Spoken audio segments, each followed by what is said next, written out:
नमस्कार, good news today देख रहे हैं आप। आपके साथ मैं हूं नवजोत रंधावा। शाम के 4 बज चुके हैं। वक्त है हमारे खास कार्यक्रम ये हुई ना बात का। कैंसर नाम सुनते ही दिल और दिमाग में तरह तरह के सवाल आने लगते हैं। परिवार में तनाव का माहौल बन जाता है। सबसे बड़ा ये हाल होता है कि सवाल जो सबसे बड़ा होता है वो ये होता है कि इसका इलाज आखिर कैसे हो पाएगा, क्या मरीज ठीक भी होगा या नहीं। हालांकि कुछ साल पहले तक कैंसर का इलाज नामुमकिन था, लेकिन अब कैंसर की दवा से लेकर थेरेपी तक उपलब्ध है। यहां तक कि कैंसर की वैक्सीन को लेकर अलग अलग देशों में ट्रायल्स भी चल रहे हैं। रूस ने तो अपनी वैक्सीन के आने का दावा तक कर दिया है। अगर भारत की बात करें तो कैंसर के इलाज को लेकर वैक्सीन के साथ साथ थेरेपी पर भी काम हो रहा है। तो कैंसर से निपटना कितनी बड़ी जंग है और कैसे हम ये जंग जीत सकते हैं, आज अपने खास मेहमानों से इसी पर चर्चा करेंगे। लेकिन पहले रिपोर्ट।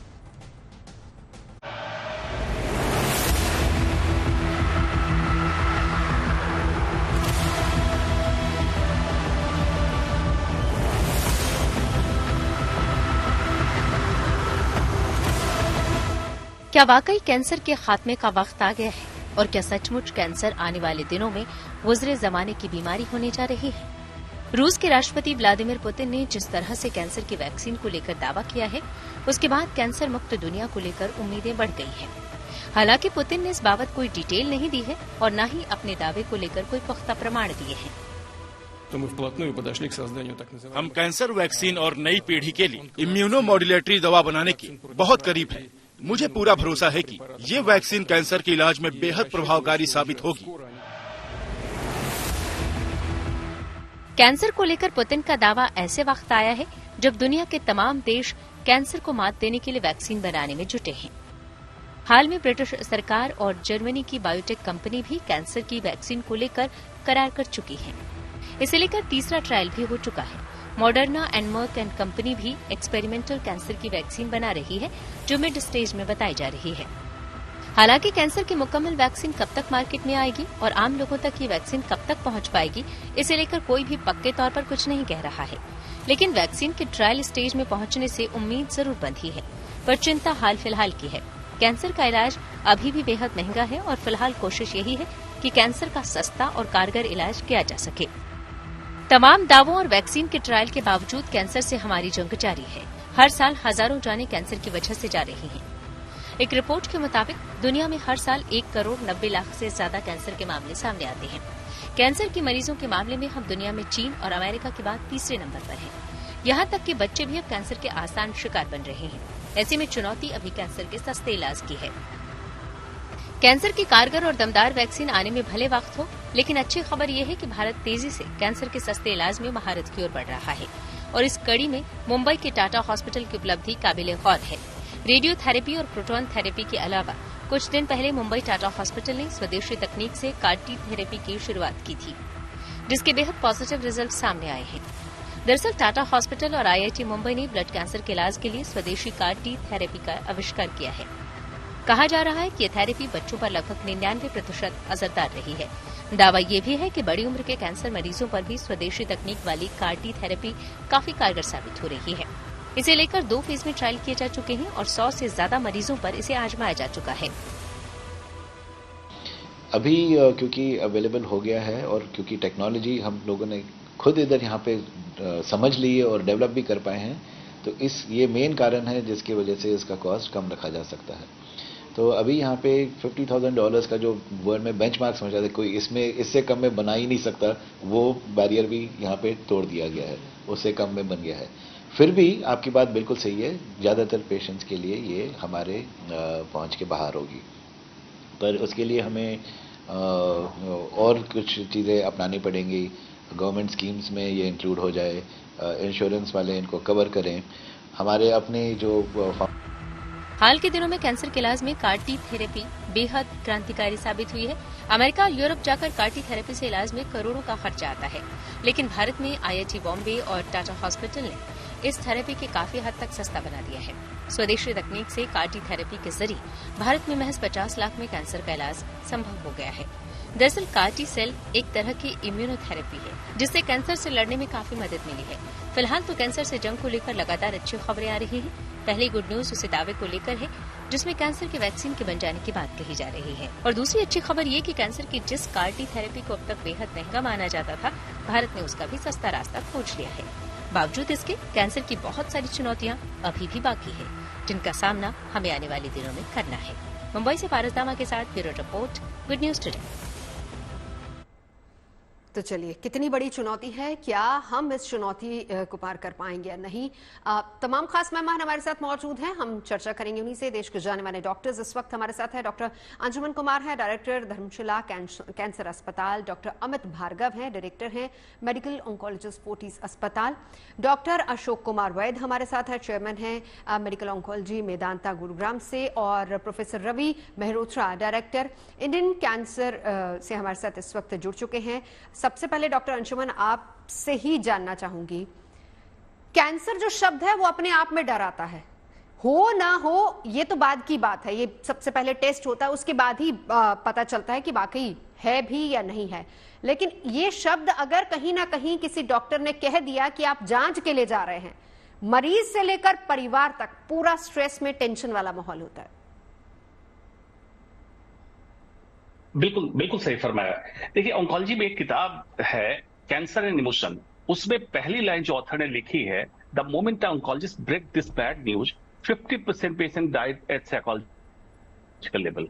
अब साइकोलॉजी से ये प्रॉब्लम होती है, ये बिल्कुल सही है, लेकिन इसमें समझना जरूरी है कि आखिर ऐसी बात होती है कि खौफजदा क्यों हो जाता है। कैंसर रिलैप्स और समटाइम्स बिकम इनक्योरेबल, कि असाध्य हो जाता है तभी ये दर्द के। और लोगों को लगता है कैंसर ऐसी बीमारी है, एक समस्या। दूसरी समस्या अफोर्डेबिलिटी कैंसर के इलाज की। और तीसरी समस्या जो बाबा थेरेपी इंडिया में चल रहा है कि कोई भी कैंसर का इलाज करने को तैयार है, जिसके कारण आउटकम नहीं होता है, तो डर का माहौल बना हुआ है। कैंसर एक साइंस के आधार पे एक बीमारी है, इस बीमारी को विज्ञान के आधार से डिकोड किया जाना चाहिए, और जो इसके क्वालिफाइड लोग हैं वही इसको हैंडल करें, रिजल्ट बेहतर होगा। एक बात, इसका विकेंद्रीकरण इलाज का हो जाए कि हर जगह इलाज की सुविधा उपलब्ध हो। और जैसे भारत बढ़ रहा है इसकी ओर कि अलग अलग तरीके के रिसर्च आ रहे हैं, भारत में अफोर्डेबल हो जाएगा इलाज, ये जो स्टिग्मा है कैंसर के साथ जुड़ा हो, ये भी खत्म हो जाएगा। स्टिग्मा, डॉक्टर अमित आपसे जानना चाहूंगी, इसलिए भी बढ़ जाता है। देखिए, आज की तारीख में पहले ये हुआ करता था कि एक पर्टिकुलर एज है, या फिर हम कहें कि 55 प्लस या 60 प्लस के लोगों को हुआ करता था। अगर आप अभी देखिए, अमेरिका और चाइना के बाद भारत तीसरे नंबर पर है जहां सबसे ज्यादा कैंसर हो रहा है। और ये टेंशन इसलिए भी बढ़ जाती है 30 प्लस, 40 प्लस, यहां तक कि बच्चों में भी अभी फिलहाल इसके कैंसर के सिम्टम्स नजर आते हैं। राइट। सो एक्चुअली कैंसर आजकल हम लोग काफी यंग एज में भी देख रहे हैं। मोस्टली अगर मैं इसको ब्लेम करूं तो I would blame the lifestyle, because काफी हद तक कैंसर एक लाइफस्टाइल रिलेटेड डिजीज है।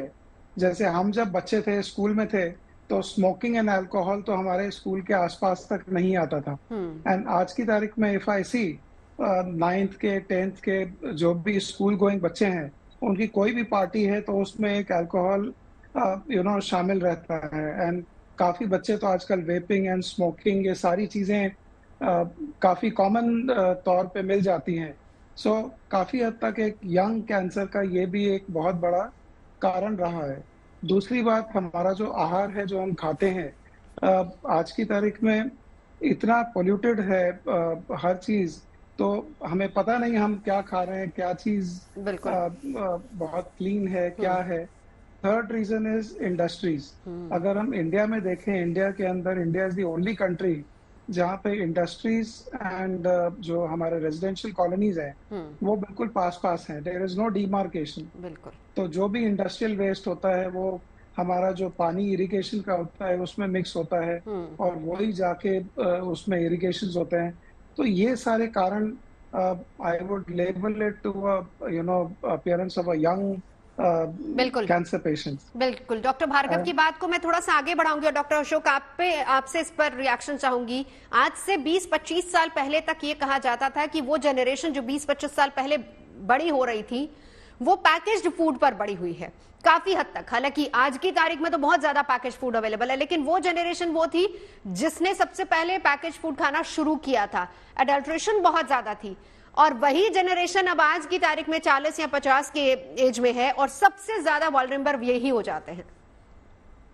देखिए, बहुत इंपॉर्टेंट मुद्दा है ये। Refined and ultra refined foods जितने हैं ये हानिकारक हैं, और जब भी आप किसी खाने को पैक करते हैं, उसकी लॉन्गेविटी, उसका लंबा समय के लिए पैकिंग करनी है, तो कुछ ना कुछ फूड एडिटिव्स आपको उसमें डालने हैं। Packaging, refining, ultra refining and also जो पेस्टिसाइड्स और इंसेक्टिसाइड्स यूज हो रहे हैं उसके ऊपर कोई नियंत्रण नहीं है। बहुत सारे देशों ने नियंत्रण किया है और ये मालूम है कि ये फॉरएवर केमिकल्स हैं। एक बार केमिकल अंदर बॉडी के अंदर जाता है, वो केमिकल बाहर निकलता नहीं है और वो कैंसर के कारण बन सकते हैं। सो खान पान, रहन सहन, उससे काफी सारे कैंसर्स का एक बड़ा क्लोज रिलेशन है।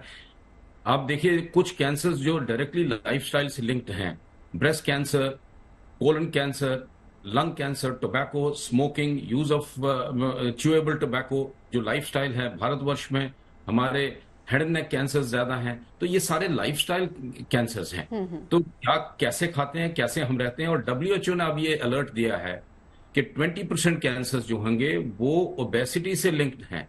सो एक वजन का अपना बॉडी वेट का नियंत्रण, एक संतुलन बनाना भी बहुत जरूरी है। सो 30 से 40% कैंसर्स जो हैं वो तंबाकू से, 30% ओबेसिटी से, सो 50% का तो हमें मोटा मोटी पता लग गया है। और बाकी जो एनवायरनमेंट को आप और हम बदल नहीं सकते, पोल्यूशन को नहीं बदल सकते, बट जो हमारे हाथ में है वो बहुत क्लियर है। बिल्कुल।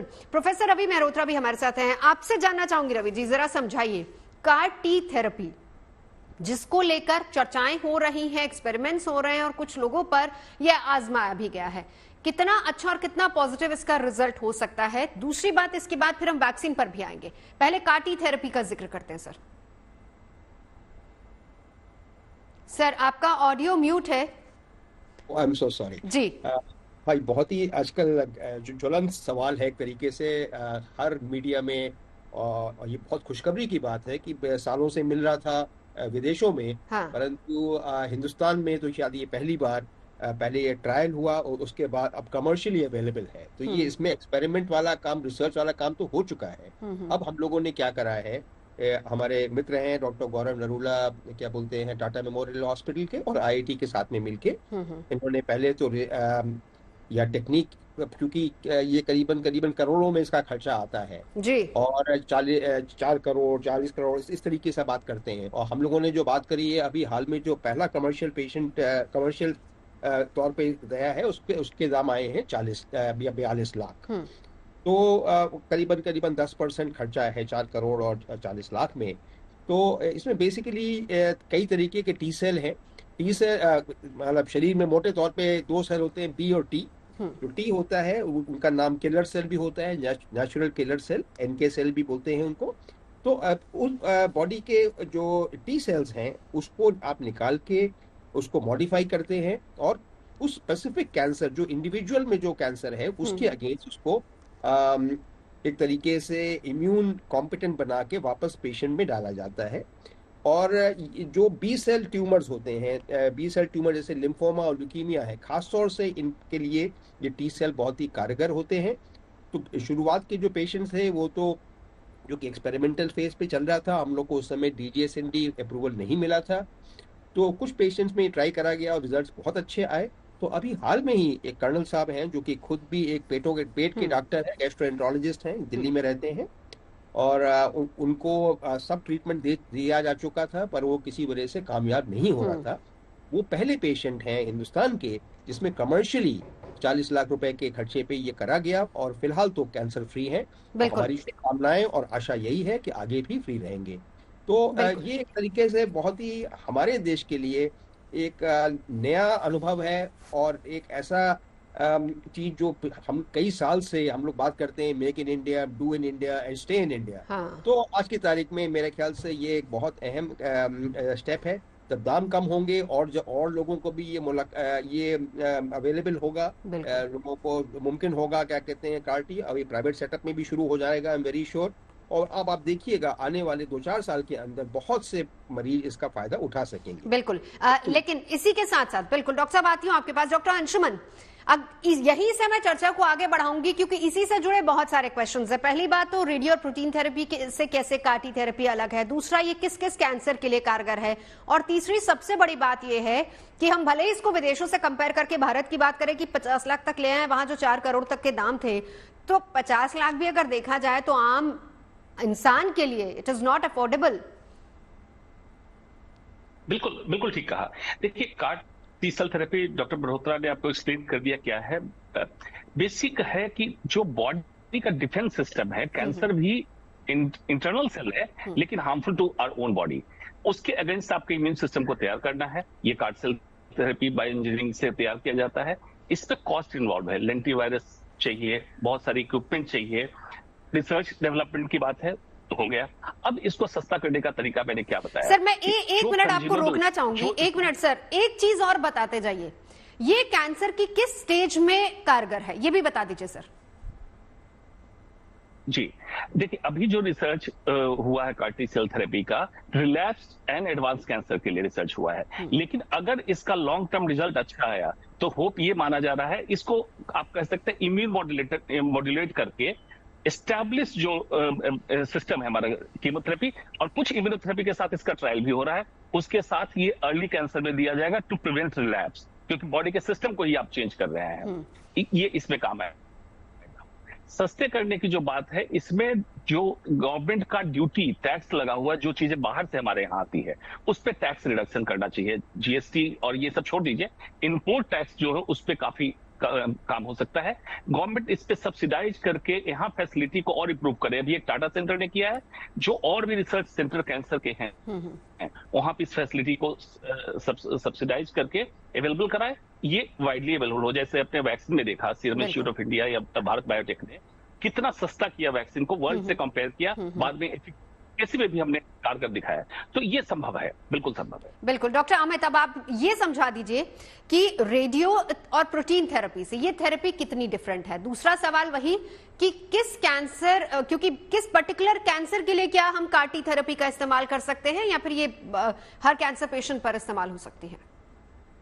देखिए, जो रेडियोथेरेपी है that is mainly for patients जिनमें लोकलाइज्ड थेरेपी है। It's a localised kind of a treatment. Proton therapy, radiotherapy, ये सब एक लोकलाइज्ड ट्रीटमेंट होता है। और CAR T cell therapy, chemotherapy, immunotherapy, targeted therapy, इसको हम सिस्टमिक थेरेपी बोलते हैं, जो शरीर के हर हिस्से में काम करती है। सो ये दोनों में इतना डिफरेंस होता है।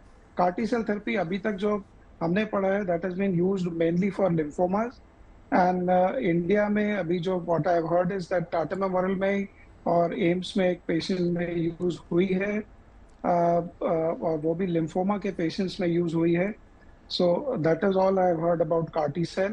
एंड द नेक्स्ट इज जो टाटा मेमोरियल की जो अप्रोच है, developing CAR T cell therapy at a much cheaper cost, तो ये एक बहुत बड़ा अचीवमेंट है हमारे लिए। एंड हम उम्मीद करते हैं कि इसको हम जल्द ही अपने ट्रीटमेंट में इनकॉर्पोरेट करेंगे। बिल्कुल। थोड़ा सा अगर डॉक्टर वैद को भी इंक्लूड कर लेते हैं। डॉक्टर वैद, अगर आप इसके बारे में, CAR T के बारे में थोड़ा और एक्सप्लेन कर पाए, कितना लेंदी ये प्रोसीजर होता है, कहाँ किस स्टेज में इसकी शुरुआत होती है, और कितने % चांसेस है? क्योंकि जो खबरें आ रही है उसमें तो ये है कि बच्चों पर 99% ये कारगर है, यहाँ तक कि जो ओल्ड एज पेशेंट्स हैं उन पर भी इस्तेमाल हो सकती है। अगर आप ये बता पाए सर। सर ऑडियो म्यूट है। सॉरी। तो देखिए, सबसे पहली बात है कि CAR T का इस्तेमाल जो है, जैसे डॉक्टर अमित ने बताया है, लिम्फोमा केसेस में जहां लिम्फोमा स्टैंडर्ड ट्रीटमेंट देने के बाद वापस आया है, वहां ये कारगर है, नंबर 1। नंबर 2, मल्टीपल माइलोमा जो एक तरह का बोन मैरो का कैंसर है, जहां अगेन फ्रंट लाइन ट्रीटमेंट, पहला ट्रीटमेंट फेल होता है, वहां पे CAR T सेल जो है वो कारगर है। ये 2 एस्टैब्लिश्ड इंडिकेशंस हैं, एंड वर्ल्ड ओवर, इंडिया के अंदर भी जो है ये 2 इंडिकेशंस अप्रूव्ड है। रही बात बाकी कैंसर्स की, जो सॉलिड ऑर्गन कैंसर्स हैं, cancer of the lung, stomach, liver और बाकी जो कैंसर्स हैं, उनके ऊपर बहुत सारा शोध चल रहा है। वहां कुछ डिफिकल्टीज हैं, क्योंकि जो ऑर्गन स्पेसिफिक कैंसर्स हैं वो एक गोले की शेप में है और उनका एक अपना एनवायरमेंट है। जो सेल्स जिनको इंजीनियर करके हम एक बुलेट की तरह सेल्स को तैयार करते हैं, वो सेल्स पूरे ट्यूमर में पेनिट्रेट नहीं कर पाते हैं। But there is a lot of research on for solid tumours. तो अगला फ्रंटियर जो है CAR T सेल्स के लिए जो है वो सॉलिड ट्यूमर्स है, और बहुत जल्दी इसके ऊपर कामयाबी मिलने वाली है। यानी सर आप ये समझाना चाह रहे हैं कि इसकी अभी एडवांस रिसर्च की भी जरूरत है? यस, रिसर्च की जरूरत है और रिसर्च चल रही है, काफी एडवांस रिसर्च हो चुकी है। और दूसरी बात है कि CAR T जो आज की टाइम की टेक्नोलॉजी है, वो टेक्नोलॉजी और नए शोध हो रहे हैं, डिफरेंट टाइप की कार्टी जनरेशन की बात हो रही है। वो जो अलग तरीके से कार्टीज जो जनरेट हो रहे हैं, वो कार्टीज जो है वो आज की जनरेशन से ज्यादा कारगर सिद्ध हो गए, एंड स्पेशली सॉलिड ट्यूमर्स के अंदर ज्यादा। बिल्कुल। डॉक्टर रवि, प्रोफेसर रवि मेहरोत्रा, आप भी इसमें कुछ ऐड ऑन करना चाहेंगे सर? नहीं, मैं बिल्कुल इस बात से सहमत हूँ हमारे मित्र अशोक वैद्य जी के साथ में, क्योंकि अभी फिलहाल जैसे डॉक्टर साहब ने बताया, मैक्सिमम यूज जो है वो बी सेल ट्यूमर्स यानी कि लिम्फोमा, ल्यूकीमिया, या जो ब्लड कैंसर या बोन मैरो के कैंसर्स होते हैं, इंक्लूडिंग माइलोमा, उसके जो ट्रीटमेंट फेल हो जा चुके हैं उनके लिए कराते हैं। आशा ये करते हैं आगे जाके ये फर्स्ट लाइन ट्रीटमेंट भी बन सकता है। पर जैसे कि बात हुई, महंगा इलाज है। अब हिंदुस्तान में कितने लोग हैं जो कि 40-42 लाख रुपए खर्च कर सकते हैं आज की तारीख में? कहीं ना कहीं से रिएम्बर्समेंट होगा तो ज़्यादातर लोग इसको सोचेंगे। पर सब लोग, आप जानते हैं कि आयुष्मान भारत करके स्कीम है जिसमें कि 5 लाख तक रुपए तक मिलता है, इसके ऊपर तो नहीं मिलता है। वो भी अगर आप बिलो पॉवर्टी लाइन है, बिलो 30% पे हैं। और कुछ प्राइवेट इंश्योरेंस भी हैं, अभी तक उनका मुझे पता नहीं है कि ये इसको कार्टी थेरेपी को वो कवर करेंगे कि नहीं करेंगे। गवर्नमेंट की स्कीम्स हैं, जैसे मैंने बताया, हमारे जो कर्नल साहब को ट्रीटमेंट हुआ उसमें तो ECHS यानी कि मिलिट्री की जो इंश्योरेंस स्कीम है उन्होंने कवर करा था, जो मुझे बताया गया है। तो बट जैसे कि थोड़ी देर पहले बात हो रही थी कि ग्रेजुअली इसके दाम भी कम होंगे, पर अभी इसका टेक्नोलॉजी जो है काफ़ी महंगी है और सब सेटअप में छोटे छोटे लैब में नहीं बन सकती है, क्योंकि इसमें बहुत ही ज़्यादा एहतियात बरतना पड़ता है कि बहुत स्टेरलाइज एटमॉस्फेयर में काम हो और जिससे कि कोई नुकसान ना हो पेशेंट का। तो हमारा ये अंदाज है कि गिवन टाइम ये पॉपुलर भी होगा। पर अभी एक तरीके से रे ऑफ होप है, it is already there in the country, but इसको वाइड स्प्रेड होने में समय लगेगा। और अभी सॉलिड ट्यूमर जो कि ज़्यादातर होते हैं हिंदुस्तान में, उसमें फिलहाल तो ये DGSN या डी का अपना ये ड्रग कंट्रोलर ऑफ इंडिया से इसकी परमिशन नहीं है। जैसे कि वो आगे जाके दुनिया भर में डेवलपमेंट्स होंगे, हमारे यहाँ भी होंगे, एंड हम अपने ही देश में नहीं, दूसरे आसपास के पड़ोसी देशों में और डेवलपिंग कंट्री में इसके अगुवा बन चुके हैं ऑलरेडी, और आशा करते हैं कि और जगह भी फैल जाएगी। बिल्कुल डॉक्टर साहब, बहुत सारे सवाल हैं। यहां पर हम थेरेपी का जिक्र कर रहे हैं, लेकिन वहीं दूसरी तरफ बहुत सारे ऐसे मुल्क हैं जो कि वैक्सीन तक लेकर आ रहे हैं। आज ही रूसी राष्ट्रपति व्लादिमीर पुतिन ने भी इसी बात का जिक्र किया है कि कैंसर के लिए जो जंग है उसमें कहीं ना कहीं कामयाबी उनको मिल रही है, बहुत ही जल्द वैक्सीन भी आने वाली है। हिंदुस्तान में कितनी वैक्सीन है, कितना यहां पर ट्रायल चल रहा है और कैसी है रूस की वैक्सीन, उस पर भी डॉक्टर साहब हम आपसे राय लेना चाहेंगे। आज रूसी राष्ट्रपति व्लादिमीर पुतिन ने एक और बात कही है कि रूस कैंसर के लिए एक मेडिसिन लेकर आ रहा है और वो बहुत ही जल्द आ जाएगी। उस पर चर्चा आगे करें उससे पहले डॉक्टर अंशुमन यही समझाइए, वैक्सीन या थेरेपी दोनों में अंतर क्या है और इंडिया कहां स्टैंड करता है दोनों के मामले में? बहुत अच्छा, बहुत वैज्ञानिक सवाल। मुझे तो लगता है कि आज के शोर वाले दौर में GNT कम से कम कुछ वैज्ञानिक चर्चा कर रहा है, ये बड़ी अच्छी बात है। देखिए, कैंसर के ट्रीटमेंट का इवोल्यूशन समझिए क्या है। पहले कीमोथेरेपी की बात सब लोग अब समझ गए हैं। एक कैंसर पॉइजन दिया जाता है जो कैंसर सेल को मार देता है, लेकिन इसके कुछ साइड इफेक्ट्स होते हैं, नॉर्मल सेल भी मरते हैं।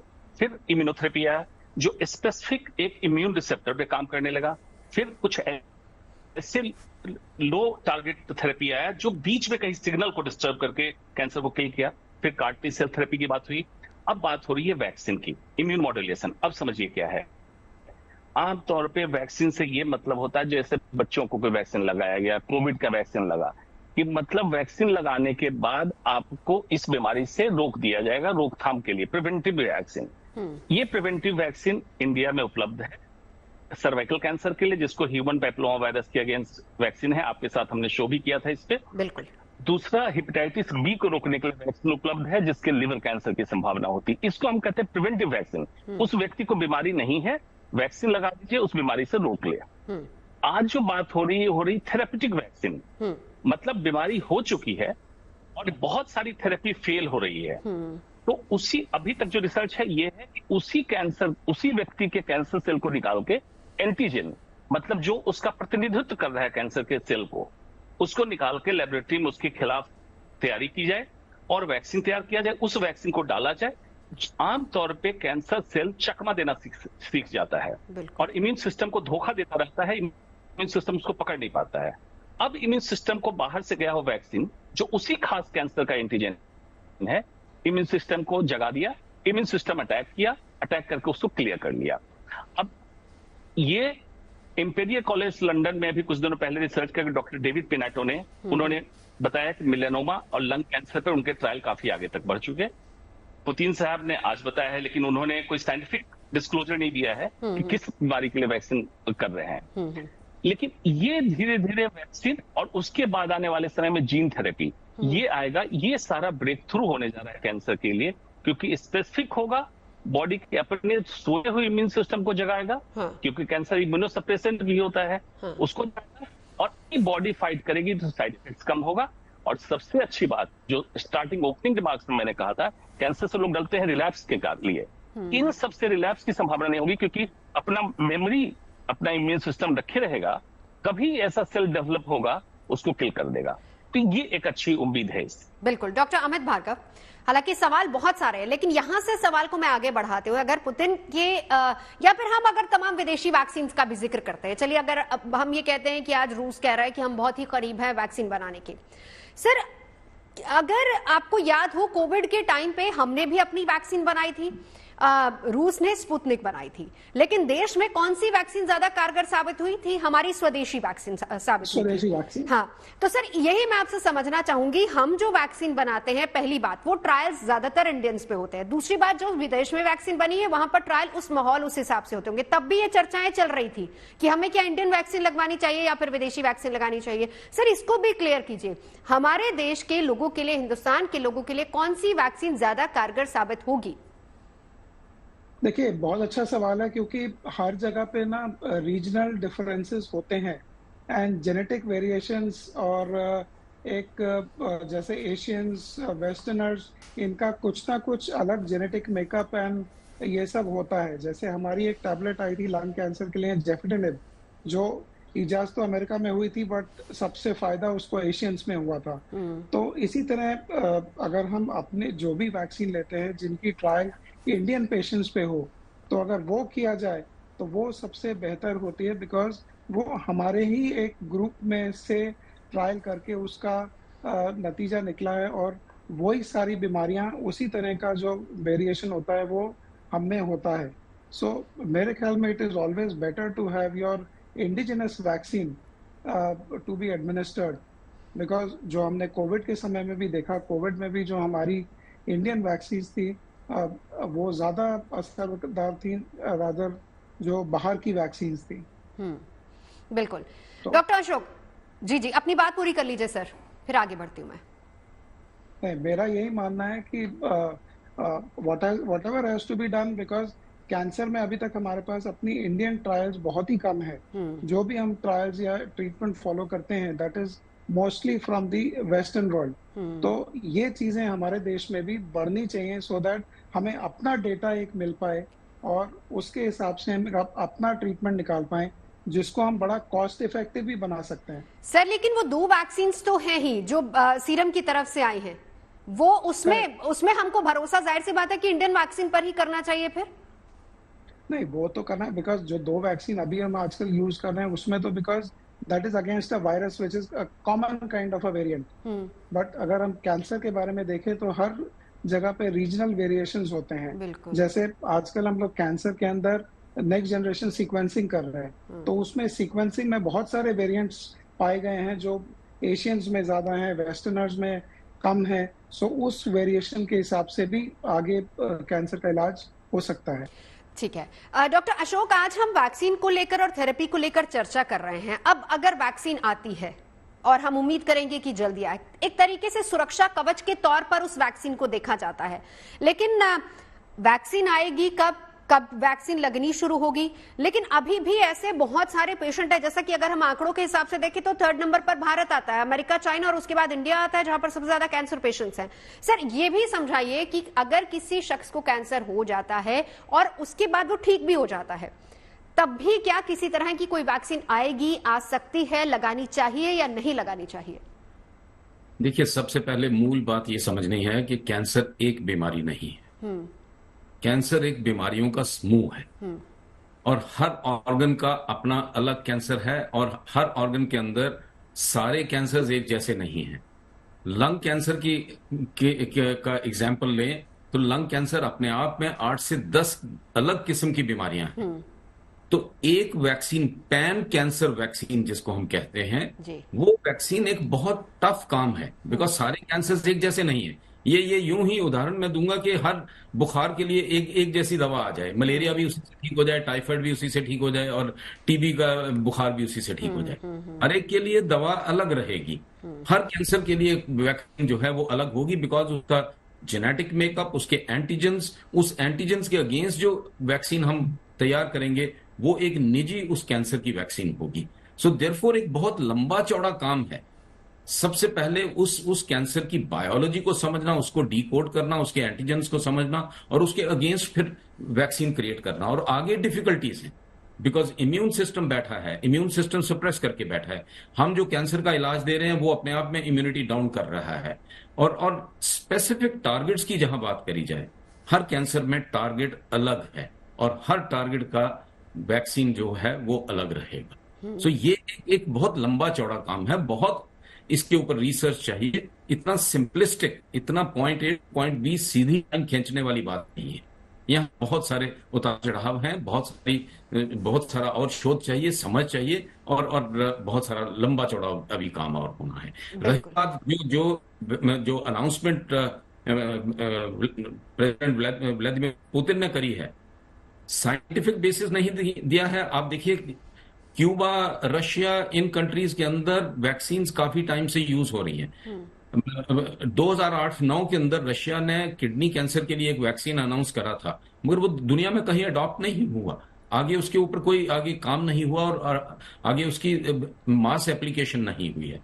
तो ये इन्होंने क्या वैक्सीन बोली है, एक कैंसर की है, पैन कैंसर है, ये बातें आगे समझना होगी और तभी इसके ऊपर कुछ राय बन पाए। बहुत अच्छे तरीके से डॉक्टर साहब आपने समझाया है, लेकिन साथ ही साथ एक डर भी है। अब यहीं से प्रोफेसर रवि मेहरोत्रा आपसे सवाल पूछूंगी कि डॉक्टर साहब के इन तमाम सवालों का जवाब अगर मैं आपसे जानना चाहूं, हम आज कहां स्टैंड कर रहे हैं? अगर हम कैंसर के इलाज की बात करते हैं, अभी शुरुआत हमने जब इस कार्यक्रम की थी तो हमने थेरेपी को लेकर चर्चाएं की थी, लेकिन बड़ी बात यह है कि क्या एक वैक्सीन बन पाएगी या फिर अलग अलग के लिए अलग अलग वैक्सीन बन पाएंगी? शोध कितना हो रहा है? कहां पर आज इंडिया स्टैंड करता है?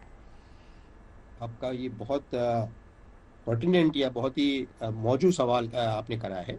देखिए, कैंसर में जो वैक्सीन हैं, हम लोग कोविड के चक्कर में हम लोग सब वैक्सीन के बारे में तो सब पंडित बन गए हैं, सब जानते हैं अच्छी तरीके से, पर उसमें प्रिवेंटिव वैक्सीन यूज करी जाती थी।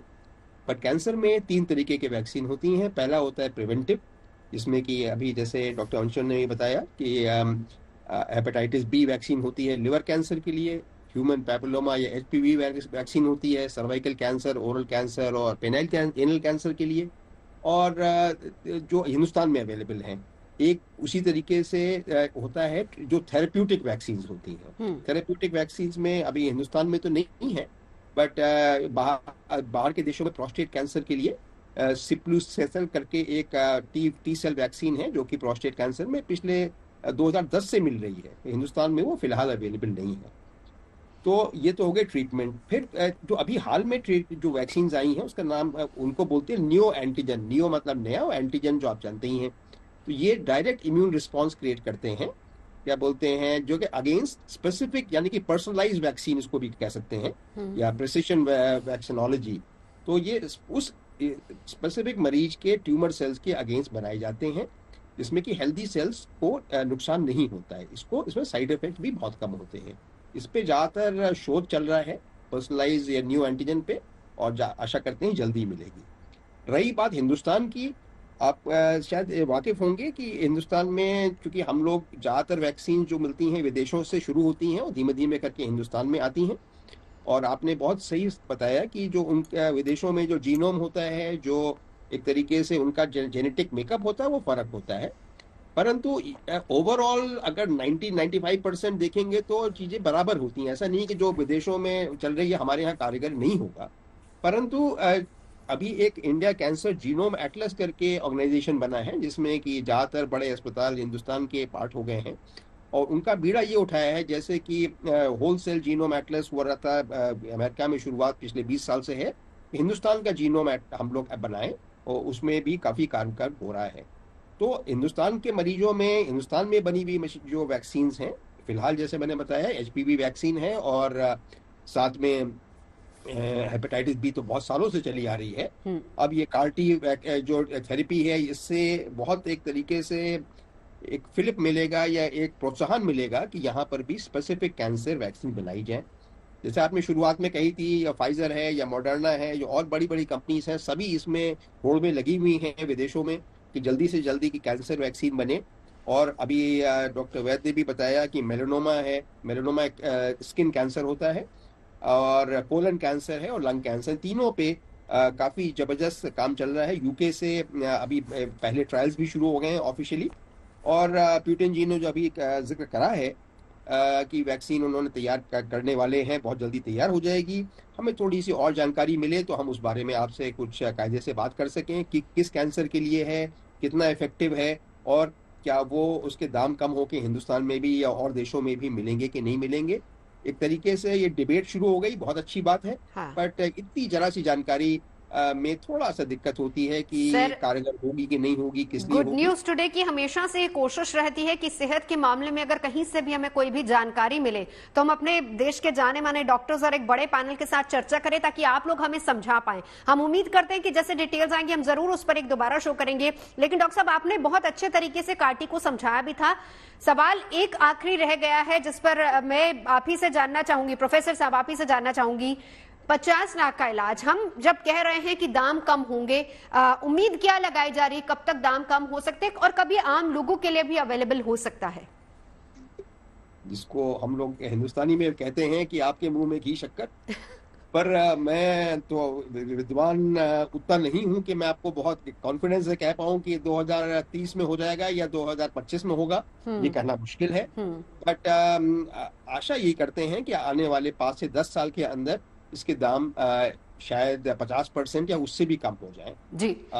बहुत ही जैसे टेक्नोलॉजी बढ़ती है, जैसे आपने देखा था कि शुरुआत में मोबाइल आए थे 40-50 हजार 1 लाख के थे। हाँ। आज की तारीख में वही चीज 2000 या उससे कम में अवेलेबल है। इतना तो शायद कम नहीं हो पाएगा, पर आशा ये करते हैं कि जो 50,000 का मोबाइल था वो आज 25,000 में टॉप क्वालिटी मिल जाना चाहिए। बिल्कुल 50% मान के चलिए बिल्कुल उम्मीद हम यही करते हैं। वक्त की कमी है, चलते चलते डॉक्टर अंशुमन मैं आपसे जानना चाहूंगी, शुरुआत में आपने एक जवाब दिया था जब मैंने आपसे सवाल किया था, आपने कहा था कि कैंसर कब होता है, कैसे होता है, डॉक्टर के पास जाने के बजाय हम इधर उधर इलाज करवाने लग जाते हैं। सबसे पहला सिम्टम क्या है जो ये दिखाता है कि आपको कहीं नहीं जाना, सीधा डॉक्टर के पास आना है? एक शब्द में समझ लिए, असामान्य लक्षण। मतलब आपके दिनचर्या में जो चीजें नहीं हो रही थी होने लगे। जैसे महिलाओं में इंटरमेंस्ट्रुअल ब्लीडिंग, पुरुषों में इंडाइजेशन, पेशाब में तकलीफ, खांसी, आवाज में बदलाव। असामान्य लक्षण खास करके 3 हफ्ते से लंबे समय तक अगर बरकरार रहे, हाँ। आप डॉक्टर के पास जाइए। डरिए मत, कैंसर की डायग्नोसिस से हो सकता है प्री कैंसर में पकड़ के में आ जाए, अर्ली कैंसर में पकड़ में आ जाए, आप ठीक हो जाएंगे। बाबाओं को कंट्रोल करने के लिए हर समय मैं कहता हूं, जैसे medical council of India, dental council of India है, बाबा काउंसिल ऑफ इंडिया बना दो, इनको कंट्रोल करो कि कैंसर के केसेस इलाज के बिना नहीं, बाबाओं के कारण ज्यादा मर रहे हैं, इसका आंकड़ा है, इसको पता कीजिए आप। बिल्कुल। तो चलिए देखिए डॉक्टर साहब, बहुत अच्छा लगता है कि जब जीएनटी पर दुनिया के जाने माने डॉक्टर्स हमारे साथ आते हैं और इतने गंभीर मुद्दे को लेकर आप बहुत ही आसानी से, सरलता से इसको समझा देते हैं। ये बहुत जरूरी है क्योंकि अवेयरनेस, कहा जाता है कि अवेयरनेस सबसे ज्यादा जरूरी है, और हमारी कोशिश यही है कि हम आप लोगों के माध्यम से कम दुनिया को इस बारे में, देश को इस बारे में अवेयर कर पाए। तो जीएनटी पर आप सभी का आने के लिए तहे दिल से बहुत बहुत धन्यवाद। आप सबने अपना कीमती समय हमारे लिए निकाला है। उम्मीद हम यही करते हैं कि इस गंभीर बीमारी से हम बहुत ही जल्द निजात पा पाएंगे, बहुत ही जल्द वैक्सीन आएगी। और जहां तक थेरेपी का सवाल है, वो भी जैसे डॉक्टर साहब ने कहा कि उम्मीद यही की जा सकती है कि बहुत ही जल्द ये भी आम लोगों तक उपलब्ध हो।